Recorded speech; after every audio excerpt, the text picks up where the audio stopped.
திமுக கனவில் மண்ணை எள்ளி போட்ட 2 சம்பவங்கள். நேரம் பார்த்து ஆப்படித்த பாஜக.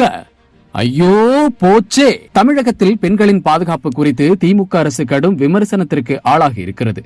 சமீபத்தில் சென்னை முதல் டெல்லி சென்ற இண்டிகோ விமானத்தில் ஒரு ஏர் ஹோஸ்டஸை திமுக கவுன்சிலர் ஒருவர் பாலியல் தொந்தரவு செய்ததாக வெளிவந்த செய்தி மாநிலம் முழுவதும் அதிர்ச்சியை ஏற்படுத்தியுள்ளது.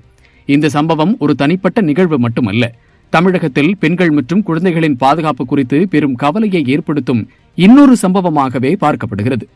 இதேவேளையில் தமிழகம் ஏற்கனவே சில கொடூரமான குற்றச் செயல்களால் அதிர்ச்சி அடைந்துள்ளது. குறிப்பாக கிருஷ்ணகிரி மாவட்டத்தில் 2 வயது குழந்தை பாலியல் வன்கொடுமைக்கு ஆளாகி உயிரிழந்த சம்பவம் மக்களின் மனசாட்சியை உலுக்கியிருக்கிறது. இந்த சம்பவத்திலும் திமுக இளைஞரணியைச் சேர்ந்த ஒருவர் கைதாகியிருக்கிறார். தமிழக போலீஸ் தரவுகளின் அடிப்படையில் பெண்களுக்கு எதிரான குற்றங்கள் கடந்த சில ஆண்டுகளில் அதிகரித்திருப்பதாகவும் கூறப்படுகிறது. 2020 முதல் 2024 வரை பெண்களுக்கு எதிரான குற்றங்கள் உயர்ந்துள்ளதாக விமர்சகர்கள் சுட்டிக்காட்டுகின்றனர். இதனால் சட்டம் ஒழுங்கு மற்றும் பாதுகாப்பு குறித்து மக்கள் மத்தியில் பல கேள்விகள் எழுந்துள்ளன. அதே நேரத்தில் சில சமயங்களில் திமுக கட்சியுடன் தொடர்புடைய நபர்கள் குற்றச்சாட்டில் இடம்பெறுவது குறித்த விவாதம் அதிகரித்துள்ளது.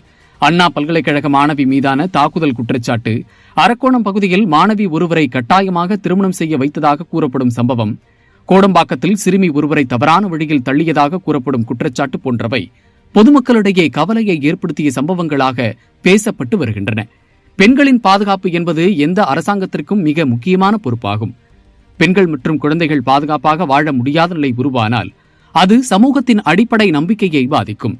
அரசியல் கருத்து வேறுபாடுகள் இருக்கலாம், ஆனால் பெண்கள் மற்றும் குழந்தைகளின் பாதுகாப்பு என்ற விஷயத்தில் அனைவரும் ஒன்றுபட்டு செயல்பட வேண்டும் என்பதே பலர் கூறும் கருத்தாக உள்ளது. தமிழக மக்கள் இந்த சம்பவங்களை கவனித்து வருகின்றனர். சட்டம் ஒழுங்கு அனைவருக்கும் சமமாக செயல்பட வேண்டும்.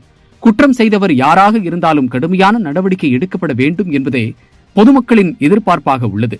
பெண்கள் பாதுகாப்பாகவும் குழந்தைகள் பாதுகாப்பாகவும் வாழும் சமூகத்தை உருவாக்குவது அரசாங்கம், சட்ட அமைப்புகள் மற்றும் சமூகத்தின் ஒட்டுமொத்த பொறுப்பாகும்.